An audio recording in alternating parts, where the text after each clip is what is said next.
Oke, shalom, selamat pagi. Kita bersyukur, berterima kasih kepada Tuhan. Pagi ini kita boleh bangun lagi dengan tubuh yang sehat dan kuat. Kita bersyukur untuk sepanjang malam, kemurahan Tuhan, kasih karunia Tuhan yang dinyatakan di sepanjang malam dalam tidur kita.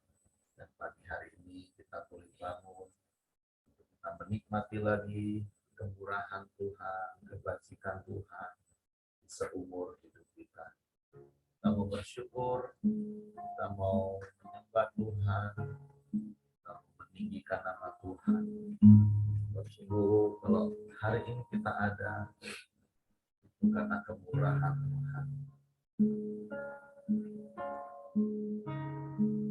Bapa, kami bersyukur, kami berterima kasih kepadamu pagi hari ini. Terima kasih buat kemurahan-Mu yang terus berkobar. Inian suaranya Pak Heri, tidak dengar.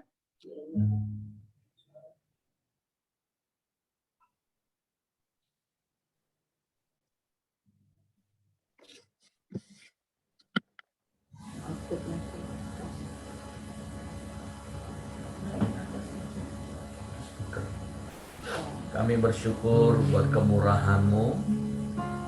Kami bersyukur buat anugerah-Mu yang terus Engkau nyatakan dalam hidup kami. Bapa, kami bersyukur biarlah seumur hidup kami boleh menyembah-Mu, kami boleh meninggikan nama-Mu. Sebab sungguh Engkau Allah yang layak disembah. Sebab itu pagi hari ini kami mau mengangkat tangan kami, mengangkat suara kami, menaikkan pujian penyembahan kepadamu. Sebab Engkau Allah yang layak disembah. Sebab Engkau Allah yang layak dipuji. Dan kami mau terus menikmati kemurahan-Mu dalam hidup kami.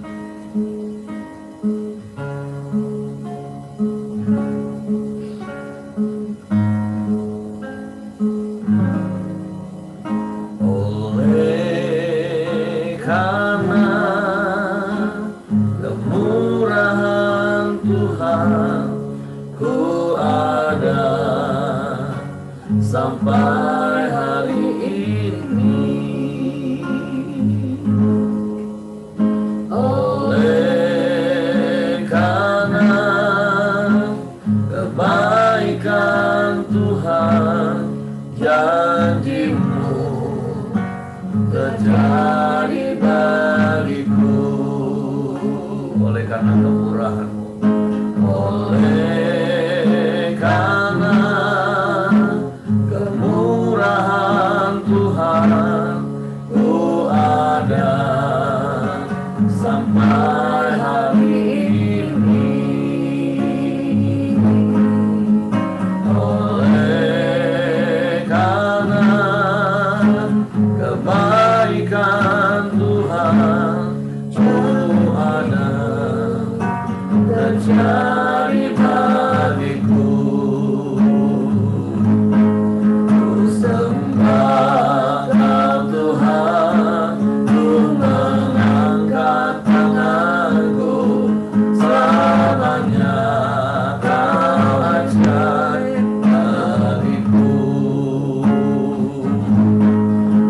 So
katakan oleh karena kemurahan-Mu Tuhan.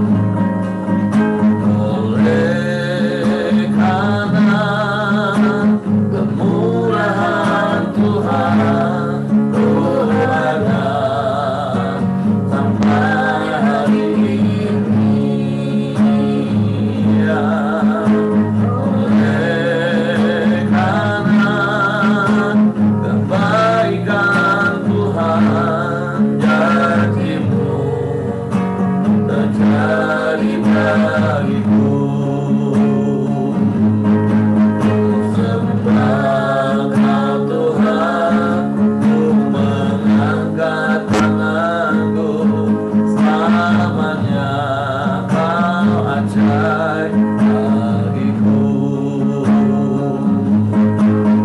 Sembah Kau Tuhan, ku mengangkat wajahku, selamanya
yang lain, hanya Engkau satu-satunya.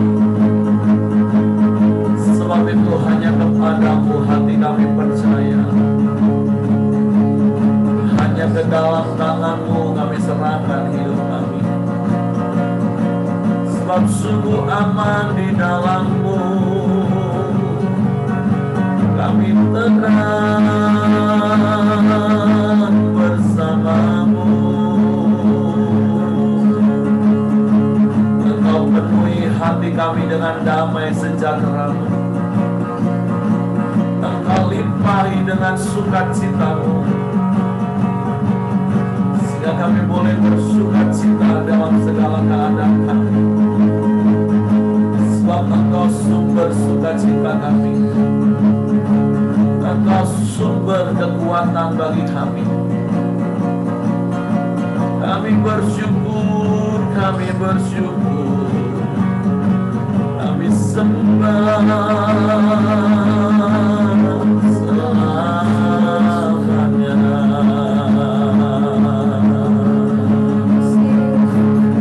Haleluya. Haleluya. Haleluya. Kami sembah, kami sembah. Kami tinggikan nama-Mu. Kami muliakan Engkau. Engkau baik, Engkau sungguh baik. Engkau sangat baik. Engkau selalu baik. Kami bersyukur, kami bersyukur. Kami sembah Engkau. Haleluya, haleluya, haleluya. Haleluya.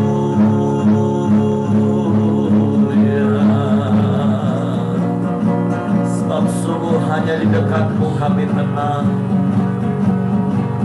Hanya di dalam-Mu kami aman. Hanya di dalam-Mu ada damai sejahtera senantiasa. Hanya di dalam-Mu ada sukacita berlimpah.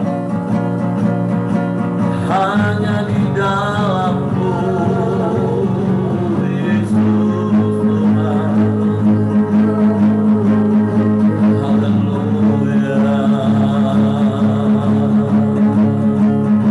Sebab itu kami tidak akan takut Tuhan, menjalani hari-hari kami, menghadapi semua persoalan dan permasalahan ini. Sebab Engkau gembala yang baik yang menuntun hidup kami. Sebab gadamu dan tongkat-Mu yang menyertai kami. Engkau melindungi kami. Engkau menjagai kami. Engkau menyertai kami Tuhan. Terima kasih, terima kasih. Terima kasih.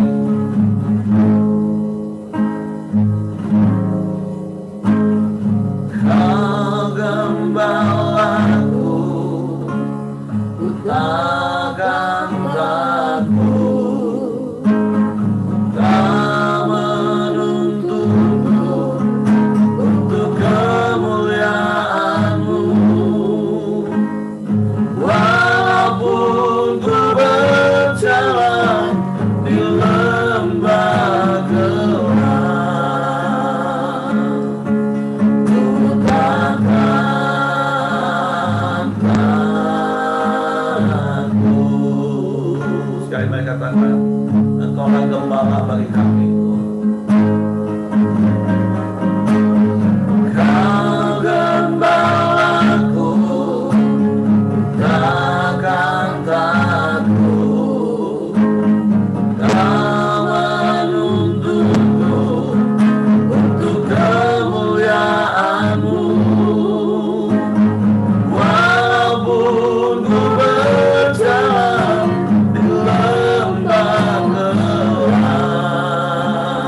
Engkau sertaku,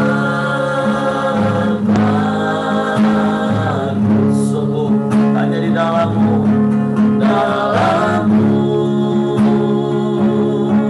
damaiku dapat, dalam-Mu sukacitaku, dalam-Mu aku penuh, dalam-Mu Yesusku, dalam-Mu, dalam-Mu, dalam-Mu damaiku dapat, dalam-Mu sukacitaku, dalam-Mu aku penuh, dalam-Mu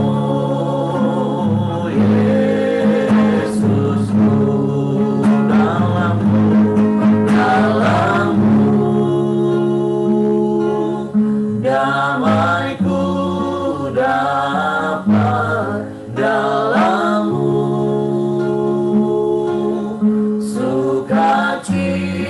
sukacitaku, dalam-Mu aku penuh, dalam-Mu Yesusku, dalam-Mu Yesusku, dalam-Mu Yesusku.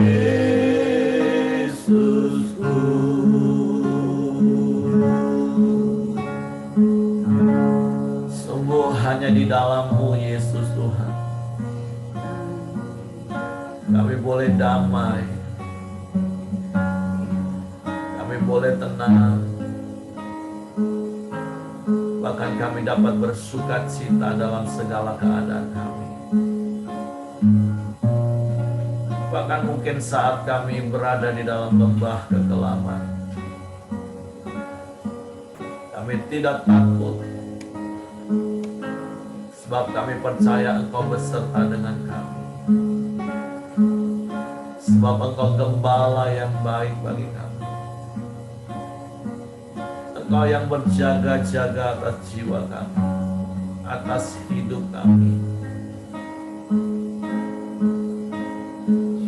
Engkau sertai kami, Engkau lindungi kami, Engkau pelihara kami, Engkau berkati kami. Kami bersyukur kepadamu, karena kami tidak pernah sendirian.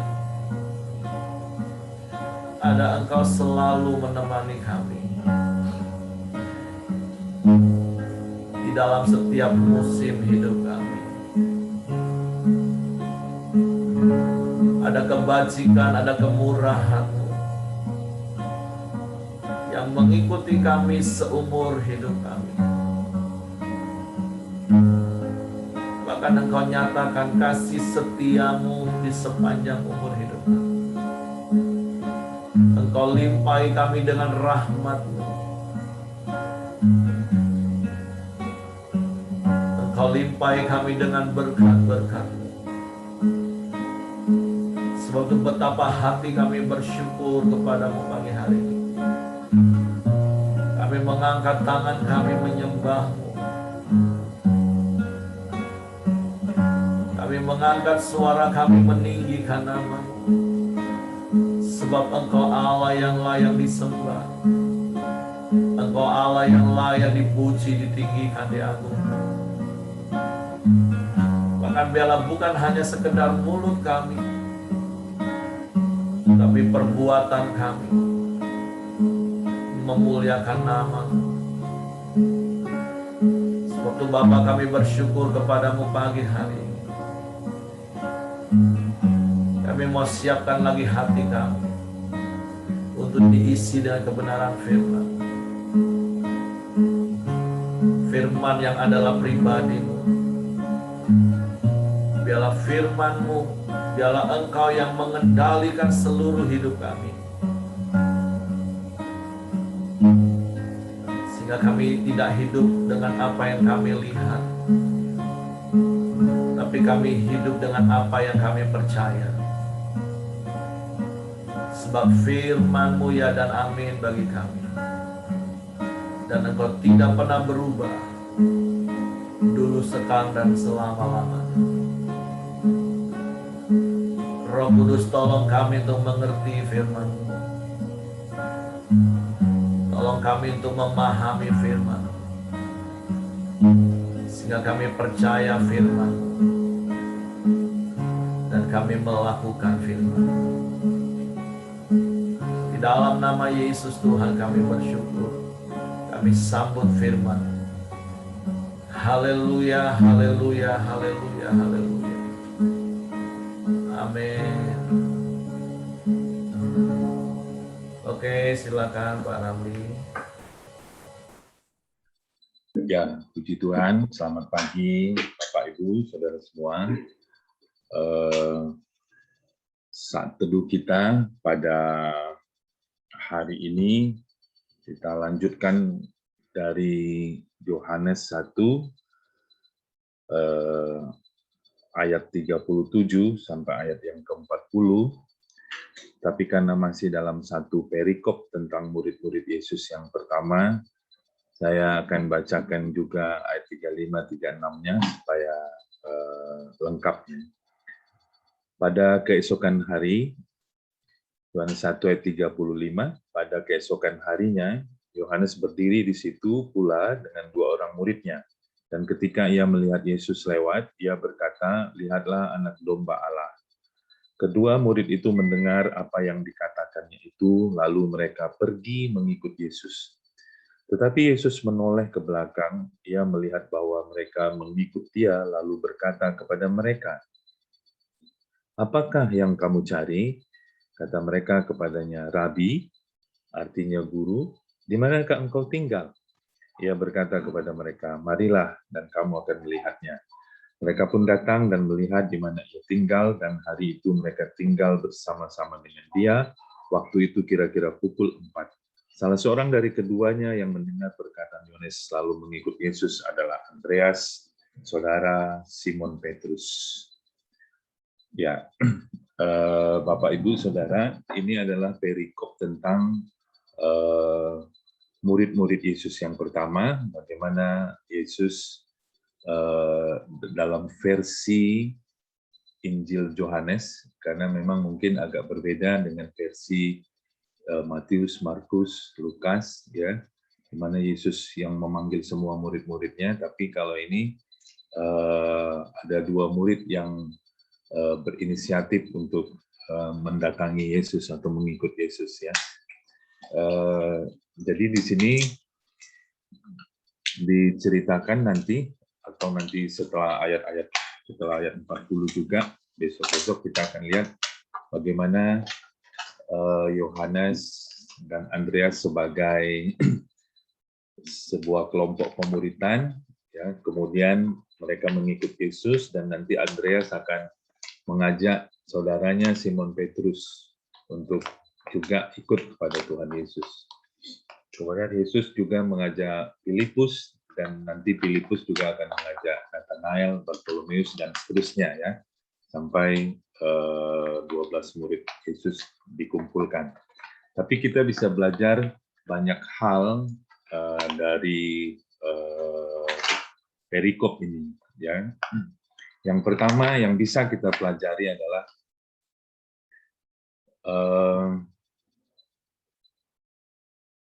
tentang Yohanes Pembaptis sendiri. Kita belajar kalau ayat 35, 36, 37, kita bisa belajar bagaimana Yohanes itu adalah pemurid sejati, pemimpin sejati atau pembina sejati. Karena apa?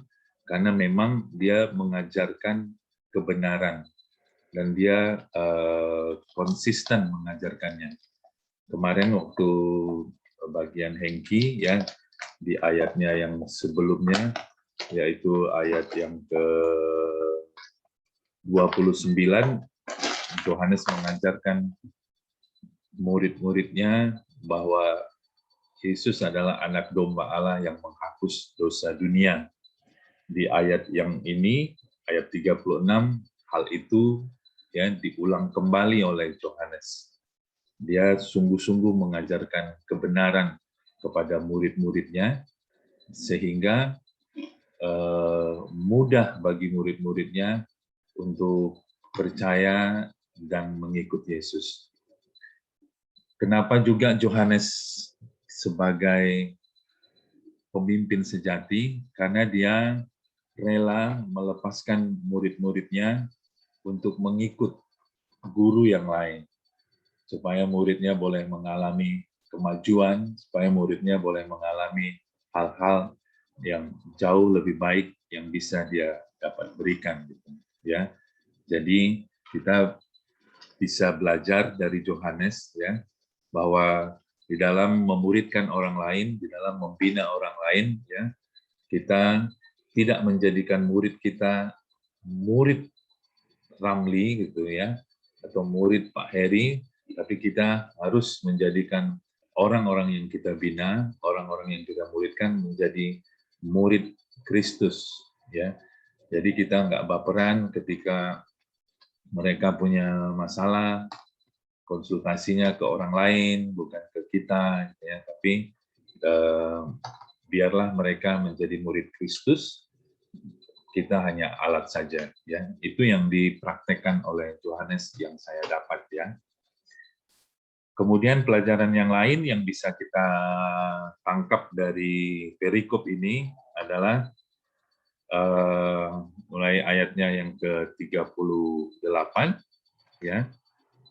Tetapi Yesus menoleh ke belakang, ia melihat bahwa mereka mengikut dia, lalu berkata kepada mereka, "Apakah yang kamu cari?" Kata mereka kepadanya, "Rabi," artinya guru, "di manakah engkau tinggal?" Nah, saudara, ada yang menarik yang saya dapat ya. Jadi ketika dua orang murid Yohanes ini yang dipercaya adalah sebagai si Andreas, dan satu lagi kemungkinan besar adalah Yohanes, mengikut Yesus dari belakang. Nah, Yesus kemudian menoleh karena dia merasa ada orang yang mengikuti dia menoleh ke belakang dan kemudian bertanya, "Apa yang kamu cari?" Nah, saya belajar ternyata di dalam menemukan murid-murid, orang-orang yang mau kita bina, orang-orang yang mau kita muridkan, nah kita harus aktif membangun hubungan, aktif membuka percakapan, aktif memulai berinisiatif membuka percakapan. Yesus tidak menunggu untuk ditanya, Yesus tidak menunggu untuk disapa, Yesus tidak menunggu untuk ditegur, gitu. Tapi Yesus berinisiatif membuka percakapan. Yesus berinisiatif membangun hubungan, sehingga akhirnya terjadilah satu dialog yang akhirnya mereka menjadi murid Kristus. Jadi kita belajar di dalam menemukan murid-murid, kita harus aktif berinisiatif membuka percakapan atau membangun hubungan. Yesus tidak menunggu ditanya atau diminta ya. Kemudian yang menjadi topik utama pada perikop ini adalah pertanyaan yang Yesus ajukan, yaitu apakah yang kamu cari? Nah, ini penting, nanti bisa kita bahas panjang lebar ya. Apa yang kamu cari? Yesus bertanya demikian ya. Nah, ini bisa dua penafsiran ya. Ini bisa menjadi pertanyaan yang biasa, pertanyaan yang remeh, apa yang kamu cari? Ya, seperti apa kabar, apa kamu sudah makan, ya pertanyaan-pertanyaan biasa. Tapi menurut saya ini pertanyaan bukan pertanyaan biasa, ini pertanyaan yang cukup mendalam gitu. Karena kalau pertanyaan biasa kan mungkin tidak dikatakan apa yang kamu cari. Ya, karena Yohanes dan Andreas ini malu-malu mengikut Yesus dari belakang, bisa aja Yesus bertanya, siapa yang kamu cari? Gitu. Tapi ini apakah yang kamu cari? Jadi ini pertanyaan yang cukup cukup mendalam, ya. Artinya kita bisa belajar dari ayat ini. Ini pertanyaan yang mengandung kedalaman untuk menanyakan motivasi daripada Yohanes dan Andreas untuk mengikut Yesus. Tentu saja ini menjadi pertanyaan juga yang masih relevan bagi kita sekarang ini.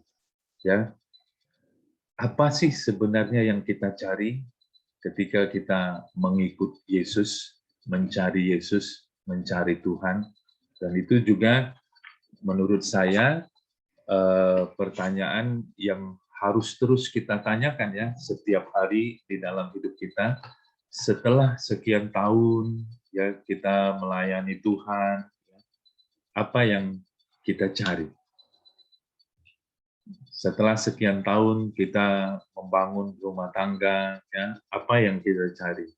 Setelah sekian tahun kita bekerja, berbisnis, ya, sesungguhnya apa yang kita cari? Ini menjadi pertanyaan yang mendalam, yang perlu kita renungkan sama-sama ya. Ini pertanyaan menurut saya pertanyaan yang penting, yang mungkin banyak di antara orang-orang Kristen yang tidak sadar pertanyaan ini penting ya, kemudian atau merasa tidak perlu ya ditanyakan ya. Tapi bagi saya pribadi ini pertanyaan yang cukup dalam. Saya punya pengalaman kecil ya. Jadi sekitar 6 tahun yang lalu ada kejadian kecil, tapi saya teringat ketika merenungkan ayat ini. Suatu kali Pak Ahyong berkunjung ke Muara Bungo sekitar 6 tahun yang lalu. Waktu itu bersama saya naik di mobil kami, ya, yang kebetulan baru kami beli mobilnya, ya. Kemudian setelah jalan beberapa menit, Pak Ayong bertanya kepada saya, kenapa beli mobil ini? Gitu ya, Pak Ayong bertanya demikian ya. Saya tahu pertanyaannya itu maksudnya apa. Maksudnya pasti bukan kenapa beli mobil Honda, bukan bertanya kenapa beli mobil Honda, bukan Toyota, kenapa beli mobil merek ini, bukan itu pertanyaan. Ya, tapi pertanyaan itu cukup dalam, ya, sehingga saya ngerti tujuan pertanyaan itu dan sedikit agak gugup juga ya untuk menjawab pertanyaan itu. Pertanyaannya ringan, tapi jawabannya perlu direnungkan ya. Jadi saya masih teringat pertanyaan itu ya. Jadi saudara, pertanyaan Yesus ini menjadi relevan bagi kita ya hari-hari ini untuk kita tanyakan ke batin kita supaya kita bisa memiliki motivasi yang semakin murni di dalam mengikut Tuhan. Kita tahu bahwa kita mengikut Tuhan itu punya tujuan dan punya arah yang jelas. Kemudian dikatakan di sana di ayat 38 itu dikatakan kata jawab mereka murid-muridnya yang kepadanya Rabi, artinya guru ya. Jadi mereka menyebut Yesus Rabi di sini, guru. Mereka berharap mereka mendapatkan pencerahan-pencerahan, mereka mendapatkan pengarahan-pengarahan, mereka mendapatkan pelajaran-pelajaran yang baru dari sang guru itu, ya. Dan jawaban mereka di luar ini ya, menurut saya di luar yang biasa ya. Mereka justru ketika ditanya apakah yang kamu cari, mereka malah bertanya juga ya, di mana engkau tinggal? Nah, ini juga jawaban yang sangat dalam ya. Kenapa? Karena mereka tidak menjawab bahwa mereka butuh ini, mereka butuh ini, mereka butuh ini, tapi mereka menjawab di manakah engkau tinggal? Apa tujuan daripada jawaban ini? Ya, karena mereka Yohanes dan Andreas ini ingin tinggal bersama-sama dengan Yesus, ingin bersama-sama di dekat Yesus senantiasa. Itulah sesungguhnya hakikat seorang murid, ingin bersama-sama dengan gurunya, ingin bersama-sama dengan Tuhannya. Kenapa mereka akhirnya menjawab, di mana engkau tinggal? Dan itu dibuktikan pada ayat ini, sepanjang hari mereka bersama-sama dengan Yesus di rumahnya, ngobrol, mengenal lebih dalam, ya, siapakah Yesus yang sesungguhnya, ya. Jadi jawaban murid-murid di mana engkau tinggal itu menunjukkan kerinduan mereka untuk bersekutu, untuk tinggal bersama Yesus, ya. Bahasa sekarangnya berkoram diu, ya. Ingin memandang wajah Yesus senantiasa setiap saat, ya. Kemudian ayat yang berikutnya, ayat yang ke-39, Yesus menjawab, marilah dan kamu akan melihatnya. Mengingat motivasi murid-murid sudah benar, maka Yesus pun memenuhi keinginan mereka. Marilah dan kamu akan melihatnya. Ya, saya belajar dari sini, ketika kita lapar dan haus akan kebenaran, maka janji firman Tuhan di dalam Matius 5 ayat 6, kita akan dipuaskan. Ya, murid-murid kemudian diajak oleh Tuhan Yesus ngobrol lebih dekat lagi dengan Tuhan Yesus, dan akhirnya mereka sungguh-sungguh menjadi murid-murid Tuhan Yesus. Ya, itulah yang saya bisa dapatkan dari perikop ini. Ya, poinnya yang saya cukup berkesan adalah pertanyaan, apakah yang kamu cari? Ya, ini menjadi pertanyaan yang sangat relevan bagi kita saat ini, dan menurut saya perlu terus kita tanyakan kepada kita, ya, sesungguhnya apa yang kita cari ketika kita mengikut Tuhan. Apakah kita sekedar hanya mencari berkat, mencari kesuksesan, mencari keberhasilan, atau kita sama seperti murid Tuhan Yesus, ingin pribadi Tuhan Yesus, ingin dekat dengan Tuhan Yesus, ya. Kita bukan mencari surga, tapi kita mencari Tuhan Yesus, ya. Di mana engkau tinggal, kita tidak perlu kemana, ke surga atau kemana, yang penting di mana Yesus tinggal, disitulah kita tinggal. Ya. Itu saja yang bisa saya dapatkan, mungkin saya kembalikan kepada Pak Heri, mohon memberkati. Oke, terima kasih Pak Ramli. Dan itu luar biasa kita mendapatkan pencerahan-pencerahan pagi hari ini melalui firman Tuhan yang kita baca, dan Pak Ramli urai secara detail satu persatu. Bagaimana yang pertama tadi dikatakan kita belajar dari Yohanes, karena memang amanat agung juga yang Yesus berikan kepada kita. Di Matius pasal 28 ayat yang ke-20 katakan, seperti ayat 19, karena itu pergilah, jadikanlah semua bangsa muridku. Punya itu huruf besar, jadi murid Yesus. Jadi itu prinsip yang harus pertama kali kita pegang teguh kalau kita mau memuridkan orang. Sehingga kita tidak akan marah, tidak akan kecewa ketika orang yang kita pikir kita muridkan kok tidak sesuai dengan apa yang kita mau. Karena mereka memang harus hidup sesuai dengan apa yang Yesus mau. Bahkan ketika mereka mungkin merasa mereka perlu orang lain untuk mereka mengalami Yesus, kita nggak akan sakit hati, kita nggak akan merasa dikhianati, karena memang mereka bukan murid kita, mereka tidak harus selamanya ikut kita. Poin pentingnya adalah mereka harus ikut Yesus.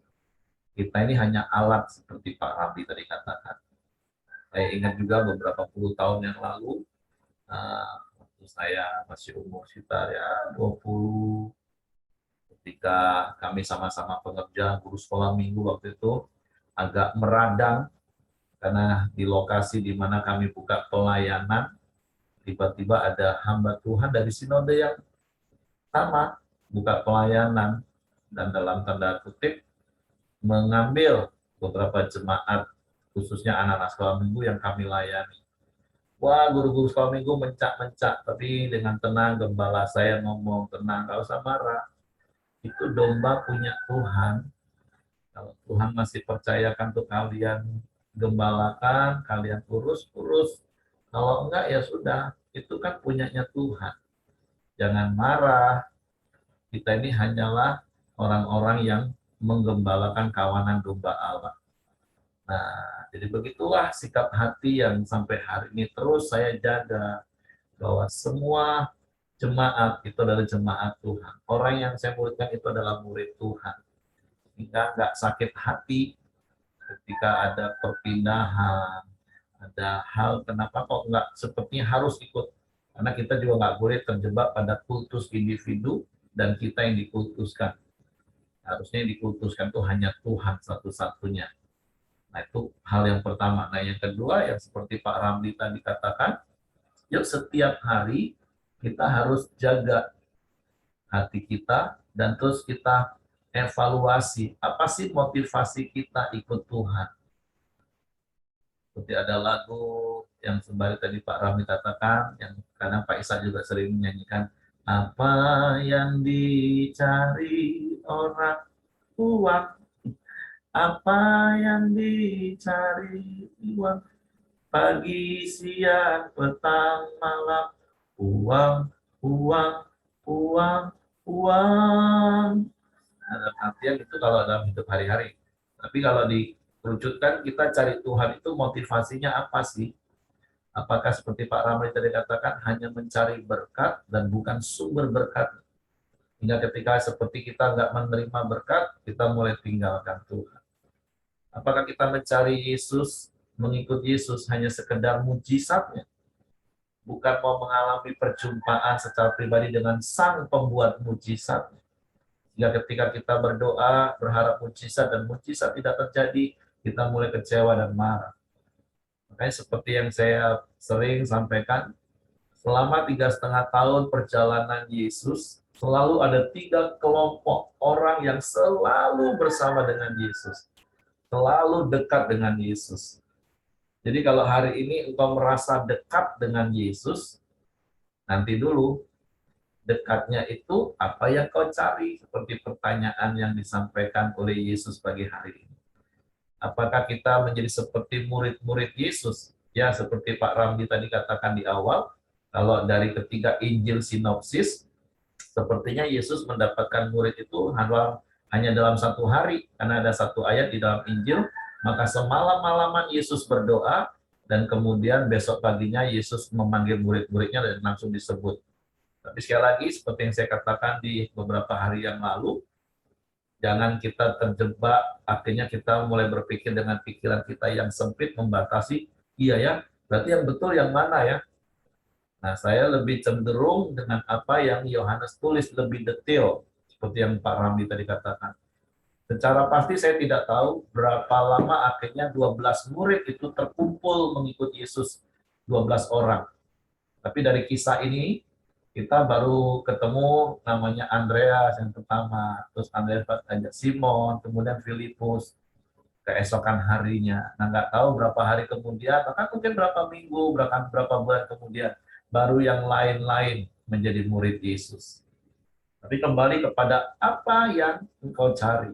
Yang saya katakan selalu ada 3 kelompok orang yang dekat dengan Yesus, selalu bersama-sama dengan Yesus. Yang pertama itu yang murid-murid, yang memang motivasinya teruji, ya tentu kecuali Yudas ya. Karena tadi ketika mereka ditanya, apa yang kamu cari? Mereka malah balik bertanya, Yesus kamu tinggal di mana? Nah, kalau saya lihat ya, ini murid ditanya apa yang kamu cari, malah pengen tahu dulu Yesus itu tinggal di mana, Yesus itu seperti apa, nyaman nggak ikut Yesus? Kalau nyaman aku ikut, kalau enggak ya nanti aku cabut. Nah, tapi ya puji Tuhan lah, ketika mereka ikut di mana Yesus tinggal hari itu dan mereka mengikut Yesus. Karena memang mengikut Yesus bukan bicara soal nyaman tidak nyaman, karena bagi saya mengikut Yesus itu sebenarnya pasti nyaman. Sampai hari ini saya bersyukur saya boleh bersama-sama dengan keluarga ikut Yesus, menikmati banyak hal bersama Yesus karena Yesus adalah sumber. Jadi sekali lagi, yuk hari ini kita coba koreksi hati kita. Apa motivasi kita ikut Yesus? Apakah kita hanya seperti orang yang berbondong-bondong, bukan seperti murid, mengalami berbagai macam hal, suka, duka, dianiaya, tapi mereka tetap ikut Yesus? Atau hanya seperti orang yang berbondong-bondong, ketika mengalami mujizat, mengalami berkat, wah semakin kejar Yesus. Kan beberapa kali kita baca di Injil-Injil Matius, Markus, Lukas, ketika Yesus pergi ke seberang, mereka keliling lewat darat, kejar. Nanti di Yohanes pasal 6, nanti kita juga akan ketemu hal itu. Dan Yesus katakan, kamu mencari aku itu bukan karena hal-hal yang lain, karena kamu makan roti dan kamu jadi kenyang. Tapi ketika mereka nggak mendapat apa yang mereka mau, mereka mulai meninggalkan Tuhan. Bagaimana dengan kita? Apakah kita mencari Tuhan karena kita hanya mengharapkan mujizat dan berkat-Nya? Dan ketika kita tidak memperolehnya, kemudian kita mundur, kecewa, dan marah. Atau bahkan kita seperti ahli Taurat, orang Farisi, yang hanya mengintai. Yesus ini bisa nggak ya nolong ya? Yesus ini bisa nggak ya? Sanggup nggak ya? Hanya menanti, bukan untuk berharap, tapi menanti dalam keraguan-raguan. Bahkan lebih parahnya ahli Taurat dan Farisi, mereka bukan cuma pergi mundur, kalau nggak ngalami apa yang mereka mau, bahkan mereka bisa mengkritik. Nah, jadi pagi hari ini sekali lagi, melalui pertanyaan yang Yesus tanya kepada murid-murid, yuk pertanyaan yang sama itu juga kita renungkan hari ini. Apa yang kita cari dari Yesus? Seharusnya kan kita sudah bersyukur karena kita menemukan sesuatu yang sangat berharga. Lebih dari apapun, yaitu keselamatan jiwa kita, yaitu anugerah hidup kekal. Itulah harusnya yang kita temui dan itu yang kita syukuri dalam hidup ini. Perkara yang lain itu, maaf, bahasa saya gini, boleh ada, boleh enggak. Kalau saya sakit, boleh sembuh, boleh enggak, saya nggak peduli. Yang penting saya mengalami perjumpaan dengan Yesus. Soal berkat, boleh diberkati, boleh enggak, itu enggak masalah bagi saya. Yang penting saya bersama dengan Yesus. Nah, sudah seperti itu kan motivasi kita. Yuk, come on. Hari ini kita koreksi hati kita. Di satu hal yang saya mau katakan, ketika Tuhan melihat hati kita, hati yang beres, maka segala perkara sesungguhnya Tuhan nyatakan bagi kita. Seperti Paulus ngomong kepada jemaat di Roma, ia yang tidak menyayangkan anaknya sendiri, tapi memberikannya bagi kita.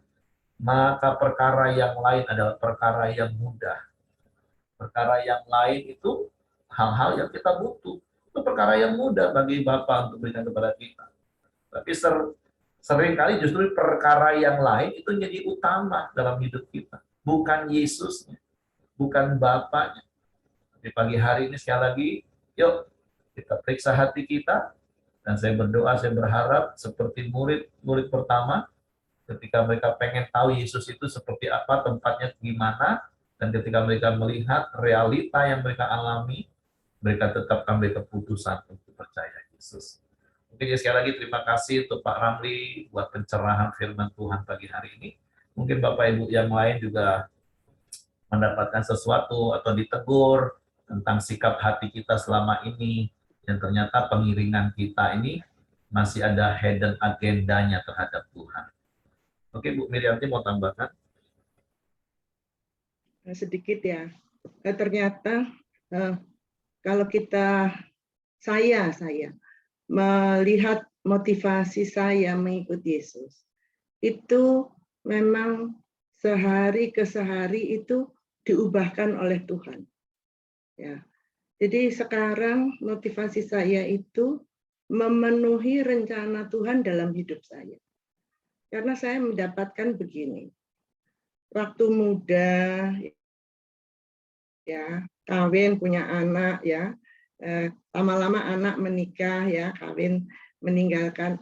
Lama-lama saya sendiri kan, berdua sama suami. Ya.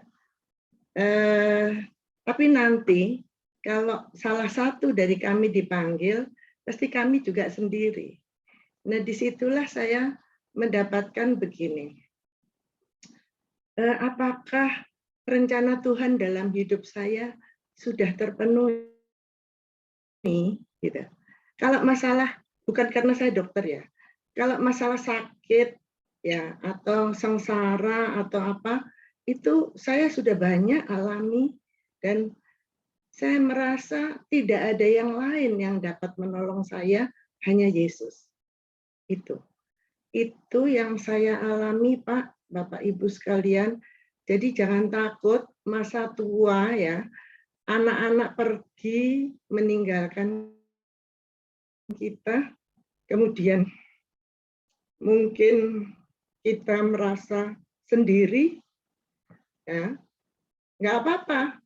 Kita lahir juga sendiri, nanti pergi menghadap Tuhan juga sendiri, tapi ada Tuhan gitu. Ada Tuhan Yesus. Kan kemarin dalam WA ada yang mengatakan nggak peduli kita itu kapan mati ya, nggak ada yang tahu ya. Betul, orang Kristen juga begitu, dan bagaimanapun caranya kita mati, itu tidak memisahkan kita dari Yesus. Nah, itu yang kita harus pegang, dan saya harus pegang. Maka pemenuhan rencana Tuhan dalam hidup saya itu yang sekarang menjadi motivasi hidup saya. Terima kasih, Pak. Puji Tuhan. Oke, puji Tuhan. Jadi biar semakin hari hati kita terus dibaharui, bahkan khususnya motivasi kita, sehingga kita menemukan memang hal yang paling penting apa yang kita cari dari Tuhan, yaitu Tuhan itu sendiri. Oke, Tuhan memberkati. Jadi biarlah sepanjang hari ini kita terus renungkan firman Tuhan ini dengan kita bertanya dengan hidup kita. Sampai hari ini apa yang kita cari waktu kita ikut Tuhan. Oke, Cici Aca mau tambahkan sesuatu? Ya, saya mungkin mau saling ingetin kita semua. Ya, kadang-kadang kita jompolikan orang lain yang di luar. Karena tadi malam saya sama anak saya muridkan anak saya itu tengah malam, dan kami doa sama-sama untuk tentang firman, karena di tengah malam itu dia bisa menemukan hati dia digentarkan. Terus saya tadi pagi ini bahas dari Pak Ramli juga cerita seperti itu. Saya bilang, iya ya, kita muridkan orang. Tapi kadang-kadang kita melihat luar sana, tapi di dalam sebenarnya anak-anak kita pun, kita merasa bahwa anak-anak kita sudah menjadi Kristen. Kristen sudah cukup dan mereka pergi gereja cukup. Dan anak saya pun ke gereja dari kecil sampai mereka sekarang sampai kuliah. Tapi arti Yesus di dalam hidup mereka, zero, nol. Aku setiap kali berdoa, Tuhan tolong mereka supaya menemukan Engkau. Terus anak saya bertanya, Mam, apa sih motivasi yang tadi? Motivasinya apa datang ke Tuhan? Semua orang yang datang. Pasti motivasinya cuman takut mati kan? Takut ke neraka kan? Takut apa kan? Saya setiap kali datang ke Tuhan saat ingat, ya, saya menerima pernyataan itu jujur. Kemudian Tuhan, aku bilang, dia ngomong begitu, setidaknya dia sudah mau maju. Nah, hal-hal seperti itu anak-anak muda untuk bisa terus encourage mereka, ya, aku sebagai orang tua, anak-anak saya yang sudah yang dikatakan kategori Kristen, tapi apakah mereka menerima Yesus sebagai juru selamat dan menerima dan mau diperbaharui, mau dimurnikan sama Tuhan, seperti itu, dimuridkan sampai seperti itu tidak mudah banget bagi saya sebagai orang tua gitu. Nah, tadi malam saya bilang sama Andrew, kenapa orang yang akhirnya yang bukan, saya bicara bukan Kristen, tapi orang yang ikut Yesus akhirnya berhasil di ujungnya, sebenarnya dia cuma mau datang dan taat aja gitu. Orang yang mau datang taat, Tuhan bukakan pintu surganya bagi dia untuk dimurnikan, Andrew. Akhirnya yang kami datang ke Tuhan yang tadinya nggak murni, dimurnikan oleh Tuhan, seperti itu. Jadi kata-kata semakin dimurnikan, diperbaharui dengan perjalanan hidup kita. Jadi waktu aku ngomong sendiri pun ke anak saya pun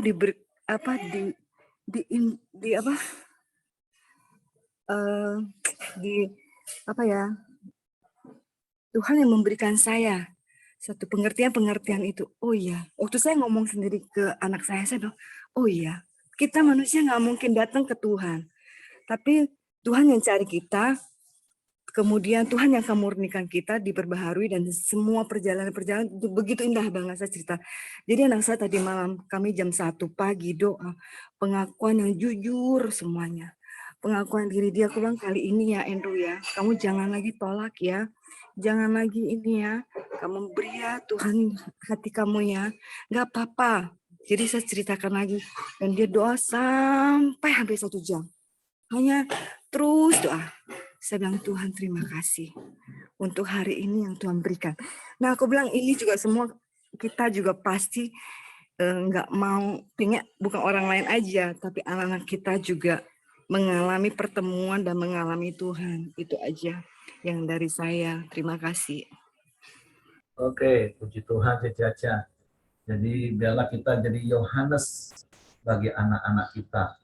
Itu prioritas kita, supaya anak-anak kita mengalami perjumpaan dengan Yesus secara pribadi. Dan itu tugas setiap kita orang tua. Oke, kita percaya kita diberkati dengan sharing firman Tuhan dari Pak Ramli, Bu Rianti, Caca, untuk meneguhkan hati kita, untuk kita benar-benar mempunyai motivasi yang benar ketika kita mencari Tuhan. Dan itu kita tularkan kepada anak-anak kita. Oke, saya serahkan kepada Hengki selanjutnya. Mari kita masuk dalam doa kita. Silakan C. Dewi. Yoko, mari kita satukan hati, kita mau datang, kita mau berdoa untuk pagi hari ini. Terima kasih Tuhan buat pagi ini Tuhan, kami sudah mendengarkan isi hati-Mu, mendengarkan kebenaran-Mu Bapa. Biarlah motivasi kami untuk mencari Engkau Tuhan, dengan hati yang murni Tuhan, yang sungguh-sungguh Tuhan, mencari Engkau Bapa. Terima kasih Tuhan, kami mau datang berdoa untuk Lala Tuhan yang sedang dirawat di rumah sakit. Harapan kita Tuhan, biarlah Tuhan yang turut campur tangan, Tuhan yang menyembuhkan segala penyakit yang ada pada Lala Tuhan. Biarlah Tuhan yang menyembuhkan di dalam nama Yesus. Kami serahkan Lala ke dalam tangan kasih-Mu. Jadilah sembuh di dalam nama Yesus. Kami juga mau berdoa Tuhan untuk Ibu Mirianti untuk pagi hari ini yang bertugas kedua ke rumah sakit di kota Jombang Tuhan. Biarlah Tuhan yang menyertai, Tuhan yang sertai perjalanan Ibu Mirianti Tuhan tiba di tempat dengan selamat.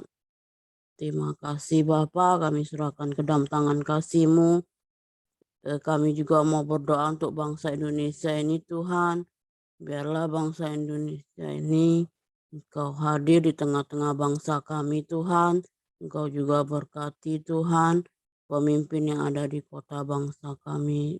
Pak Presiden, bahkan Wakil Presiden, bahkan staf menteri yang ada, bahkan aparat yang bertugas Tuhan. Engkau berkati, Engkau sertai setiap mereka Bapa.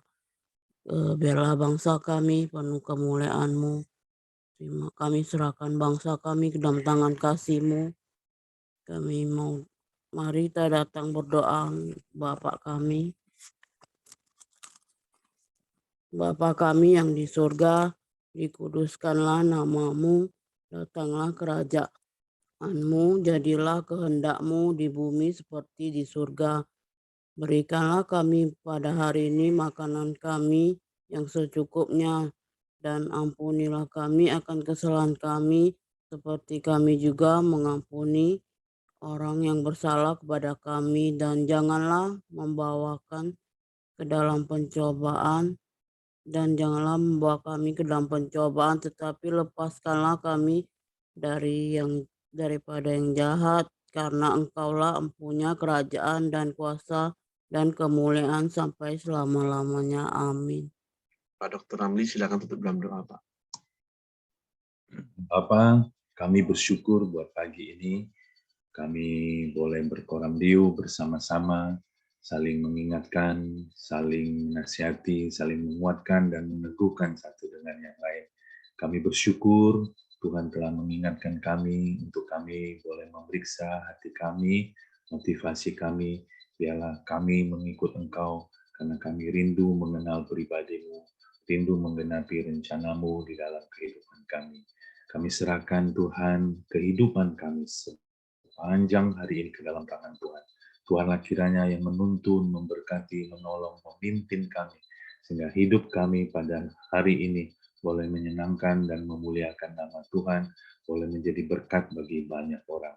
Berkati pekerjaan kami, berkati bisnis kami, berkati pelayanan kami sepanjang hari ini, biar kami boleh hidup di dalam kebenaran firman Tuhan.